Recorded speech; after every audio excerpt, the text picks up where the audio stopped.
மக்களை வணக்கம். நான் உங்கள் கோடங்கி. இந்த தாவக்கா என்று சொல்லப்படுகிற இந்த விஜயனுடைய தகவல் வெத்து கழகத்தினுடைய அட்ராசிட்டியும் அயோக்கியத்தனமும் நாளுக்கு நாள் அதிகரிச்சுட்டே இருக்கு. இன்னொரு விஷயம், விஜய் எதற்காக கட்சியை ஆரம்பிச்சாருன்னு தெரியலங்க. அரசியல் பண்ணவும் தெரியல, கட்சியை நடத்தவும் தெரியல, ஒரு இழவும் தெரியல. ஆனால் போற இடத்துலலாம் சாவடிக்க மட்டும் தெரியுதுங்க. ரொம்ப துயரமான ஒரு நிகழ்வு. நம்ம 4ஆம் தேதி, கடந்த 4ஆம் தேதி தஞ்சாவூரில் ஒரு கூட்டம் போட்டிருந்தார். அதாவது என்னென்னா, மக்கள் சந்திப்புன்னு சொல்லிட்டு கடைசியில் நிர்வாகிகள் சந்திப்பாக மாற்றி அங்கே ஒரு கூட்டம் போயிட்டு திரும்பி வரும்போது இவர் வண்டியை ஃபாலோ பண்ணிட்டு வந்த விக்னேஷ் அப்படின்னு சொல்லி ஒரு கல்லூரி மாணவன், ரொம்ப பரிதாபமான குடும்பத்தை சேர்ந்தவர், ஏழ்மை நிலையில் இருக்கக்கூடிய அந்த மாணவன், அவன் வீட்டுக்கு அவன் தான் எல்லாமே அப்படின்னு நம்பிக்கொண்டிருந்த அந்த பையன் இன்னைக்கு உயிரோடு இல்லை.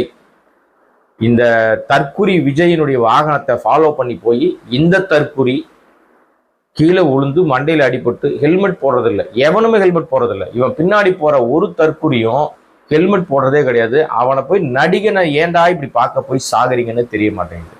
அந்த அப்பா கண்ணீர் விட்டு கதறினார். 41 பேர் செத்தப்பவே எவனுமே வரமாட்டேன் போலங்க. என் பையன் இப்படி அடிபட்டு கிடக்கும்போது மட்டும் வருவானுங்களா? எவனும் வரமாட்டான். என் பிள்ளைக்கு சொன்னேன், போகாதரான்னு சொன்னேன். எலக்ட்ரிக் பைக்கு தாங்க வாங்கி கொடுத்தேன். அவன் யாரோட பைக்கிலோ போய் இந்த மாதிரி ஆகிப்போச்சுங்க. நான் என்ன பண்ணுறதுனே தெரியலன்னு கண்ணீர் விட்டு கதறினார். கிட்டத்தட்ட இன்னைக்கு என்ன தேதி ஆச்சு? கிட்டத்தட்ட ஒரு 20 நாட்களை கடந்த பிறகு சிகிச்சையில் இருந்த அந்த விக்னேஷ் என்கிற அந்த பையன், கல்லூரி மாணவன், இன்னைக்கு இறந்து போயிட்டான். மிக மோசமான சம்பவம். இனிமேல் இப்படி எதுவும் நடக்கவே கூடாதுன்னு நம்ம நினைக்கிறோம். ஆனால் இந்த தண்டம் கரமாந்திரம் பிடிச்ச இந்த விஜய் எங்கெல்லாம் போறானோ அங்கெல்லாம் சாவதான், இழவெடுக்கிறதே வேலையா போச்சு அவனுக்கு. ஆனால் இதுக்கெல்லாம் ஒரு இரங்கல் தெரிவிக்கல, ஒரு ஆறுதல் தெரிவிக்கல. அந்த குடும்பத்தார் அந்த அப்பாவை போய் ஆறுதலாக எவனுமே பார்க்கல. இவனுங்க தான் நாட்டை காப்பாற்ற வரானுங்களாம். நல்லா பார்த்துங்க மக்களே. இந்த தற்கூரியை நம்பி யாரும் தயவு செய்து இவனை மதிக்காதீங்க. இவனை நீங்க அடிக்கிற அடி, இந்த தேர்தலில் இவனை அடிக்கிற அடி, இனிமே இவனுக்கு அரசியல் ஆசையே வரக்கூடாது. முதல்ல கத்துக்கிட்டு வர சொல்லுங்க. அரசியல் பண்ணவும் தெரியல, ஒரு இழவும் தெரியல. போற இடத்துலலாம் இந்த மாதிரி குடும்பத்தை வாழ்வாதாரமா இருக்கிற எல்லாரையும் சாவடிச்சான்னா எப்படிங்க உருப்படுறது? எத்தனை பேரை சாவடிச்சிருக்கான் பாருங்க. அங்க கரூர்ல 41 பேரை செத்துட்டு ஓடி போய் ஒளிஞ்சு அடுத்தவங்க மேல பழி போட்டான். முதல் மாநாடு விக்கிரவாண்டி மாநாட்டிலே பல பேரை காவு வாங்கினான். இந்த மாநாட்டுக்கு கிளம்பி ரோடு ஆக்சிடென்ட்ல செத்தானுங்க. இன்னைக்கு வரைக்கும் ஒரு இரங்கல். அந்த அம்மா கண்ணீர் விட்டு கதறுது. என் புள்ளப்பா, அவன் இது மாதிரி 10 லட்ச ரூபாய் கடனாய் போச்சு, இந்த மாதிரி நான் மாட்டிக்கிட்டேன், இவ்வளவு கடனில் இருக்கேன் நான், என்னை எப்படியாவது விஜய் கவனத்துக்கு எடுத்துன்னு போங்க. அது கவனம் இல்லாமையா இருக்கும்?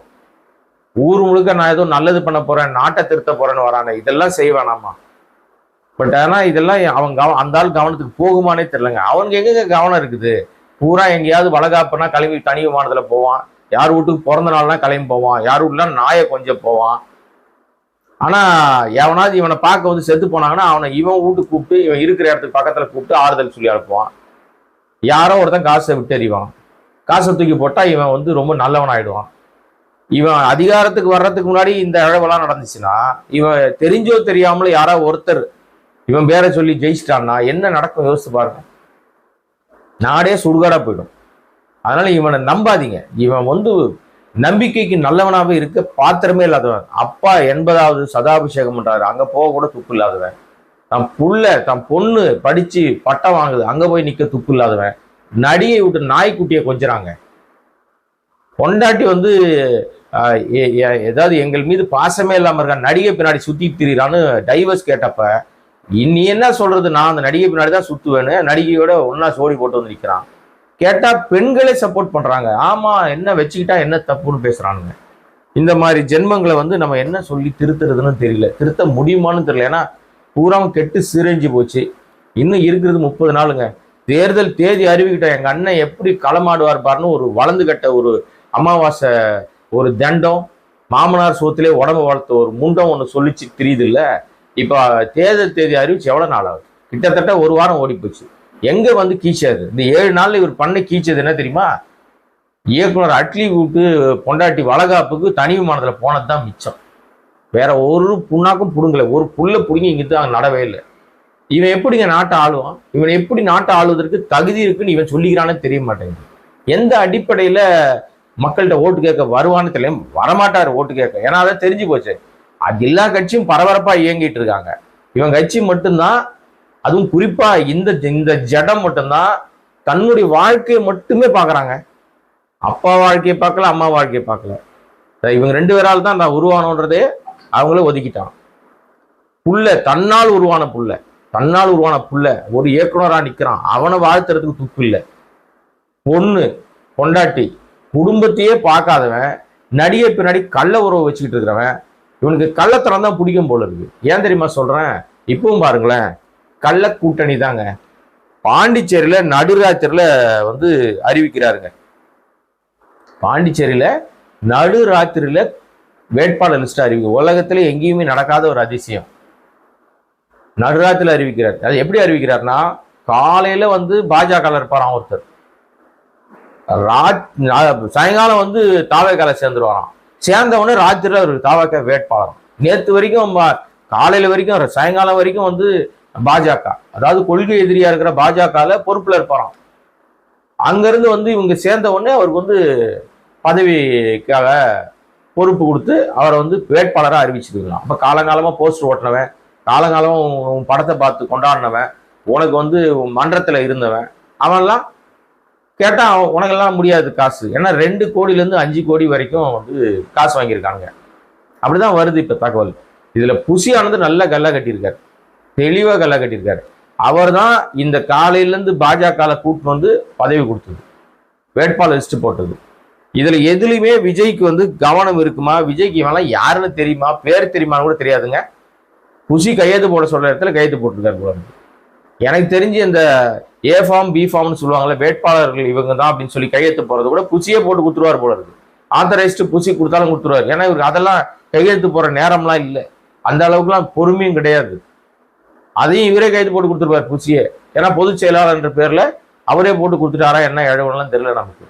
ஸோ இந்த லட்சணம் இதுல பாத்தீங்கன்னா 6 பேருங்க, ஒருத்தர் 2 பேர்லாம் கிடையாதுங்க, 6 பேர்.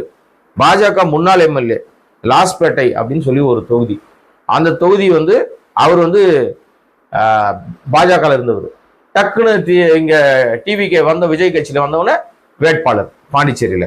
அடுத்தது பாத்தீங்கன்னா அதிமுகவோட முன்னாள் எம்எல்ஏ, அவர் காரைக்கால், அவர் அதிமுக இருந்தார். அவர் உடனே இங்க சேர்ந்தவொடனே அவருக்கு ஒரு சீட்டு. பாஜக முன்னாள் அமைச்சர் சாய் சரவணன் குமார், இவர் தான் காலையில வரைக்கும், அதாவது சாயங்காலம் வரைக்கும் பாஜக இருப்பாராம். அப்புறம் திடீர்னு சாஞ்சிருவாராம், எந்த பக்கம்? விஜய் பக்கம் சாஞ்சிருவாராம். சாஞ்ச உடனே சாய் சரவணனுக்கு உடனே டிவிக்கேல கொடுத்துருவாங்களாம். இது மூஞ்ச பார்த்தாலே தெரியுது எப்பேற்பட்ட பச்சுவந்திகளா இருக்கான்னு பாருங்க. நிமிஷத்துக்கு நிமிஷம் மாறினவன் எப்படிங்க நீங்க நம்புவாங்க?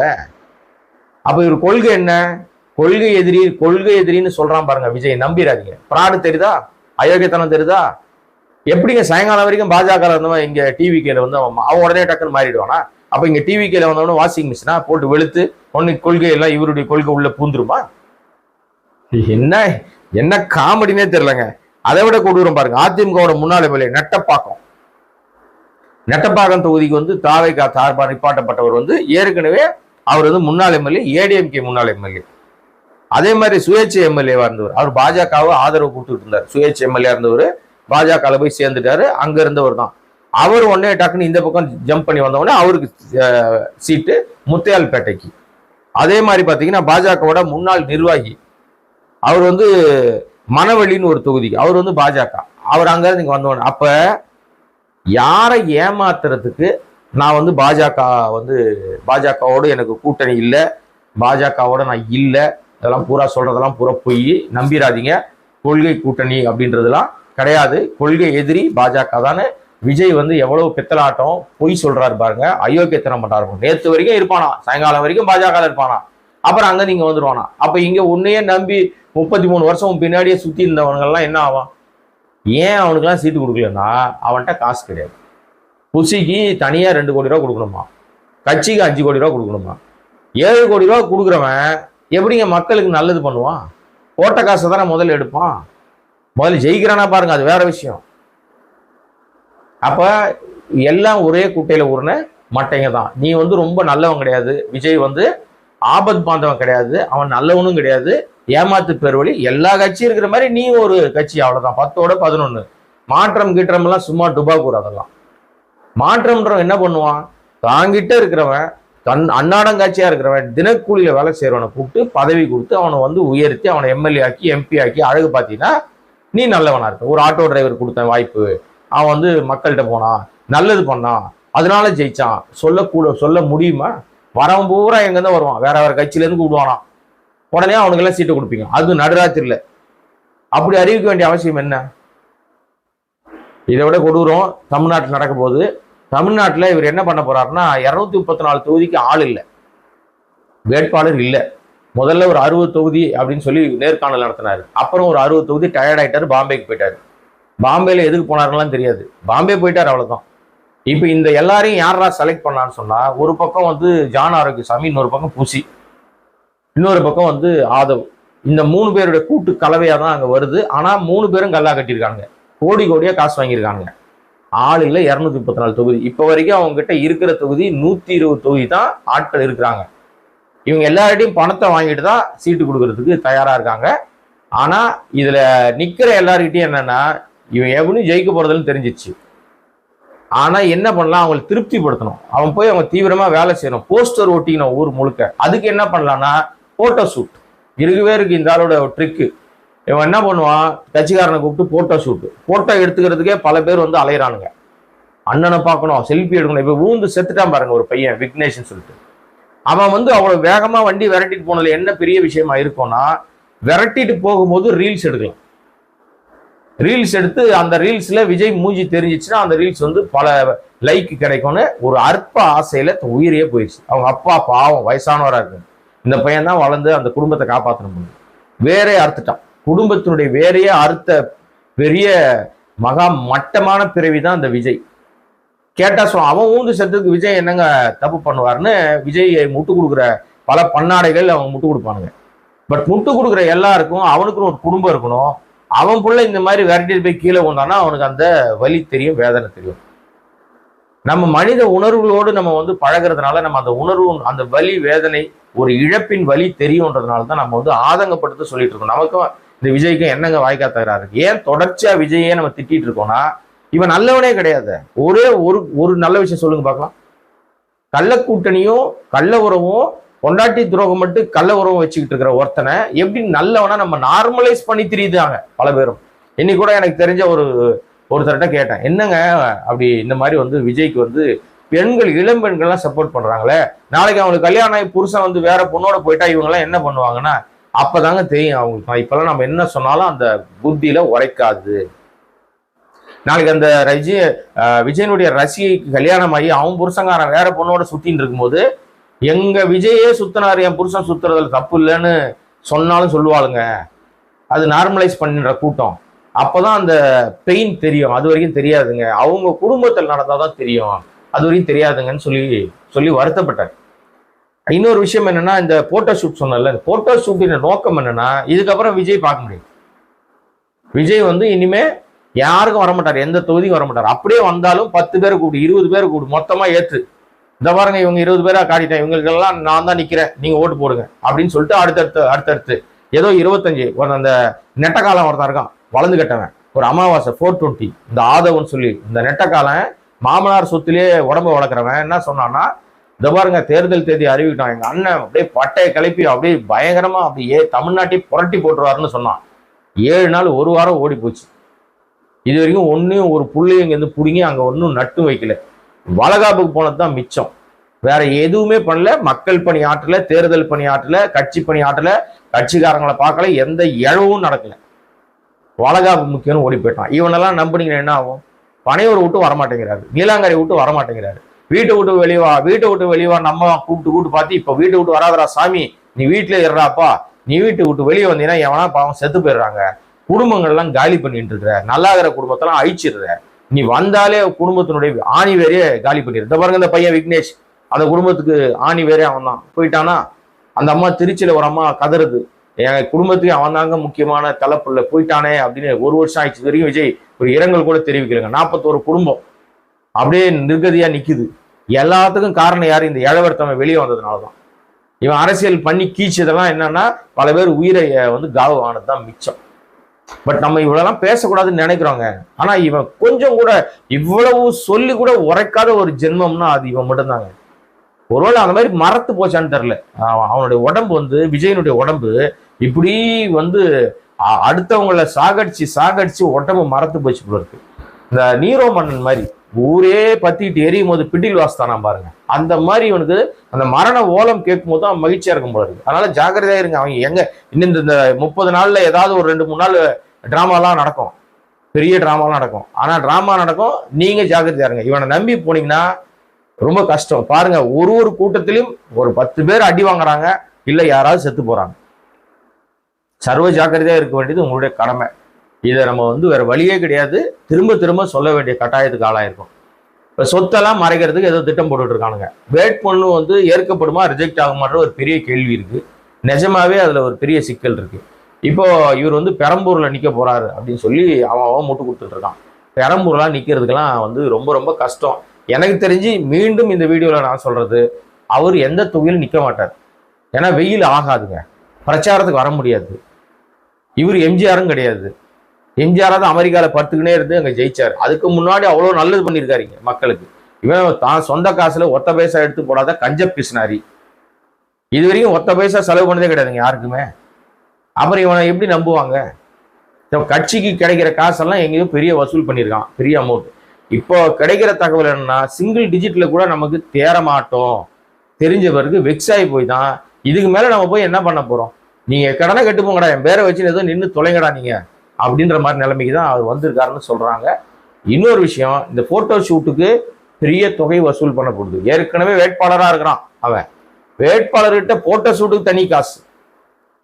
இதெல்லாம் எங்க போய் சேருதுன்னா புசி கவனத்துக்கு தான் போகுது, புசிக்கு தான் போய் சேருது எல்லாமே.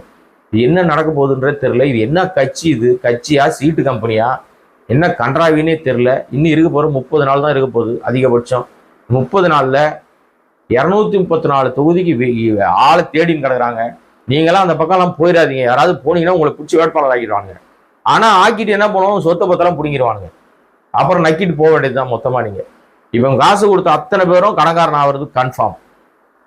இந்த நெட்டக்காலனுக்கு பிரச்சனை இல்லைங்க, வளர்ந்து கட்டவனுக்கு. ஏன்னா அவன் வந்து சொந்த உழைப்பு இல்லை, மாமனார் சொத்து. மாமனார்கிட்ட ஆட்டையை போட்ட காசு கோடி கணக்கில் வச்சிருக்கான், 1000 கோடி கணக்கில் வச்சிருக்கான். அவனுக்கு இந்த காசெல்லாம் ஒரு காசே கிடையாது. நாளைக்கு அப்படியே அவன் தோத்து போய் டெபாசிட் போய் அவன் நின்னாலும் எங்கேயாவது வேற மாநிலத்துக்கு ஓடி போயிடுவான். மிசோரம், அசாம், நாகாலாந்து எங்கன்னா ஓடி போய் ஒளிஞ்சிருவான். 6-7 மாசத்துக்கு அப்புறம் இந்த பக்கம் திரும்பி வருவானா வரமாட்டானான்னு தெரியாது.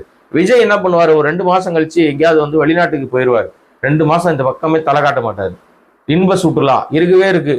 எங்க வேணா போறதுக்கு தான் ஒரு ஆளை வர தோழி நண்பி என்ன எழவனா ஒன்று வச்சிருக்காருல, அவளை கூப்பிட்டு போயிடுவாரு எங்கேயாவது கிளம்பி. இந்த பக்கமே வரமாட்டாரு. அப்புறம் 3 மாசம் கழிச்சு தெரிஞ்ச தொழில் என்னது, இந்த வந்து சினிமா தான். மறுபடியும் ஒரு படம் நடிக்க வேண்டியது தான். இதுக்கப்புறம் என்ன, இப்ப 26 அதோட இங்க 29 நடக்கும். 29 தேர்தலுக்கு பார்த்துக்கலாம்டா நம்மன்னு வேலையை பார்க்க ஆரம்பிச்சிருவாரு. கட்சி இருக்குமா இல்லையா இருக்காதுன்றது அப்புறம் 2வது விஷயம். மற்றவங்க கதைலாம் என்ன ஆகும்னுலாம் தெரியாது. ஆக மொத்தம் இந்த விஷயங்கள்ல இப்ப 25ஆம் தேதிக்கு மேலதான் இந்த பிரச்சார பயண திட்டம், இந்த ஆணி புடுங்குற திட்டங்கள்லாம் ஏதோ பிளான் பண்ணிட்டு இருக்காங்களாம். இந்த போட்டோ ஷூட்லாம் அப்பதான் நடக்க போகுது.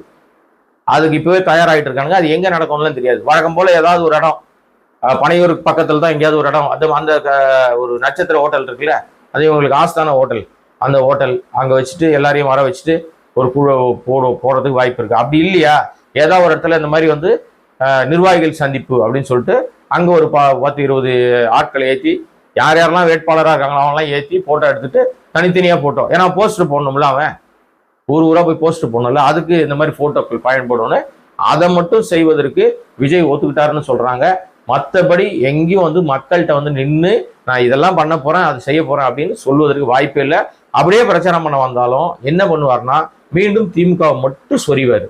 ஏண்டாடே மானங்கட்ட பயில பாஜகவோட கூட்டணி கள்ள கூட்டணி வச்சிருக்காடா, காலையில பாஜக தான் ராச்சர்ல சேர்த்துட்டு அவனை வந்து வேட்பாளர் அறிவிச்சிருக்கடா, முண்டம் தண்டம் எப்படா உள்ள வந்தான் அவன் கேட்டீங்கன்னா பதிலே சொல்ல மாட்டானுங்க. ஏன்னா இவனுக்கு வந்து திருட்டு பசங்களாச்சு, பூரா திருடனுங்க. இவனுக்கு வந்து பாஜகவோட கள்ள உறவு நம்ம வச்சுக்கிறது வெளியில சொல்லிட்டு எப்பவே பாருங்களேன், தான் செய்கிற தவறை எங்க கண்டுபிடிச்சிருவாங்களோன்னு பயந்துக்கிட்டு எதிராளி மேல புகார் வாசிப்பானுங்க. இப்ப திமுகவுக்கும் பாஜகவுக்கும் அண்டர்ஸ்டாண்டிங் சொன்னவன் யாரு, இந்த விஜய் தானே. இப்போ கூட்டணி வச்சிருக்கிறது யாரு, கள்ள கூட்டணி. காலையில வரைக்கும் அங்க இருக்கிறாங்க பாஜக, சாயங்காலம் வரைக்கும் டக்குன்னு இங்க வந்து சேர்றான், சேர்ந்தவனு வேட்பாளருங்க. இதுல வேற காமெடி, பேரம் பேசவே இல்லையா. ஒருத்தன் சொல்றான், அந்த நெட்டக்காலம் ஒருத்தன் இருக்கான் பாருங்க, வளர்ந்து கட்டவன், அவன் சொல்றான் 90 சீட்டு முதலமைச்சர் பதவியே எங்க அண்ணன் வானான்னு விட்டு வந்தாருன்றான். இன்னொரு ஆள் சொல்றாரு, சிடி நிர்மல்குமார் RSS அடிவரடி, அந்த ஜென்மம் சொல்லுது நான் அந்த மாதிரி பேரம்லாம் நடக்கவே, அதெல்லாம் வதந்தி, நம்பாதீங்கன்னு. டேய், எதுடா உண்மை? எது உண்மை? இதுல விஜய் சொல்றாரு, எங்களுக்கு வந்து யார் அழுத்தத்துக்கும் அடிபணிய மாட்டேன், ஆச்சா பூச்சான சீனை போடுறாரு. அதுவும் போய் இஃப்தார் நோன்பு திறக்கல ஒரு டிராமா பண்றாரு. நீ நல்லவனா இருந்தீங்கன்னா நோன்பு திறக்கிறதுக்கு ஏன்டா பவுன்சரை கூட்டு போற? கூடவே பவுன்சர் போறான், அவனும் தொப்பி போட்டுக்குன்னு ஏமாத்துறான். அவங்க கண்டுபிடிச்சிட்டாங்க. எனக்கு தெரிஞ்சு அங்க போனவங்க எல்லாம் உண்மையான முஸ்லீமா இருக்க வாய்ப்பு இல்லை. இவன் செட்டப் பண்ணியிருப்பான். அதிகம் செட்டப் ஆட்கள் தான் ஜாஸ்தியா இருக்கிறாங்க. ஏன்னா டெல்லியிலேயே போய் செட் பண்றானுங்க ஆளுங்களை, பாம்பேல செட் பண்றானுங்க ஆளுங்களை. டெல்லியில வந்து பூத்தூரத்துக்கு செட் பண்ணானுங்க, பாம்பே ஏர்போர்ட்ல இறங்கணும்னு கோஷம் போறதுக்கு செட் பண்றானுங்க. பூரா செட்டப்புங்க. காசு நிறைய கொள்ள காசு வச்சிருக்கானுங்க, எங்கேயோ காசு அடிச்சுட்டானுங்க, காசு நிறைய வச்சிருக்கானுங்க. கேட்கறவன் வர்றவன் போறவங்களும் வாரி வழங்குறானுங்க, முட்டு கொடுக்கறதுக்கு வாரி வழங்குறானுங்க. அப்ப கூப்பாடு போறதுக்கு கொடுக்க மாட்டானுங்களா? எனிவே, விஜயனுடைய லட்சணம் தெரிந்தவர்கள், விஜயுடைய யோகிதை தெரிஞ்சவன் விஜய்க்கு ஓட்டு போட மாட்டான். புரிஞ்சுங்க விஜயை பத்தி. அதனாலதான் தொடர்ந்து இது வந்து தீய சக்தின்னு மற்றவங்களை சொல்றதுக்கு முன்னாடி இந்த காம சக்தி, துரோக சக்தி, அயோக்கிய சக்தி, கேடுகட்ட மாய சக்தி, இது எல்லா சக்தியும் ஒருங்கிணைந்தவர் தான் விஜய். அந்த தேர்தலோடு காணாம போயிடுவார், அது வேற விஷயம்னு வச்சுங்களேன். ஆனா இந்த தேர்தலில் நிற்கிற எந்த தொகுதியில் அவர் நிற்பார் என்று அவர் முடிவு செய்தால், அந்த தொகுதி மக்கள் விஜய் ஓட ஓட விரட்டினாதான் இந்த மாதிரி நபர்கள் இனிமே நம்ம அரசியல் தெரியாம கத்துக்காம அரசியலுக்குள்ள கால் வைக்க கூடாதுன்னு புரிஞ்சுக்க முடியும். நான் சில ஊடகங்கள்ல பேசும்போது சொல்லுவேன், சேனல்கள்ல பேசும்போது, சீமான் வாங்குகிற வாக்குகளை விட குறைவாகத்தான் விஜய் வாங்குவார்னு. அதை இந்த நேரத்தில் நம்ம சேனல்லையும் பதிவு பண்ண விரும்புகிறேன். ஏன்னா சீமானுடைய அந்த அரசியல் நமக்கு சுத்தமா உடன்பாடு இல்லை. அதுவும் ஒரு ரூபாய்க்கு ஒரு அரசியல்னு வச்சுங்க. தமிழ் தேசியம்ன்ற பேர்ல அவர் தன்னை வளர்த்துக்கிட்டு இருக்காரு. அவர் பண்றதும் அயோக்கியத்தன அரசியல் தான். ஆனா சீட்டை தேய்ச்சிட்டே இருக்காரு, ஓட்டை பிரிச்சுட்டே இருக்காரு ஒரு தேர்தலையும். அதனால அவர் வந்து 234 தொகுதி ஆளை போட்டு கொஞ்சம் ஓட்டை வாங்கி, இந்த ஓட்டு சதவீத அடிப்படையில் நான் பாரு 8% வந்துட்டேன், 7% வந்துட்டேன்னு சீனை போட்டுட்டு இருக்காரு. அதை விட குறைவாக தான் விஜய் வாங்குவார். நீங்க தேர்தல் முடிவுக்கு அன்னைக்கு உங்களுக்கு தெரிய வரும். மீண்டும் வேறொரு சந்தர்ப்பத்தில் வேறொரு வீடியோவில் சந்திக்கிறேன். அதுவரை இந்த வீடியோவை சப்ஸ்கிரைப் பண்ணாமல் பார்த்துட்டு இருக்கிற நண்பர்கள் சப்ஸ்கிரைப் பண்ணீங்கன்னா இன்னும் பல்வேறு விஷயங்கள் பேசுவதற்கு வாய்ப்பாக அமையும். நன்றி, வணக்கம்.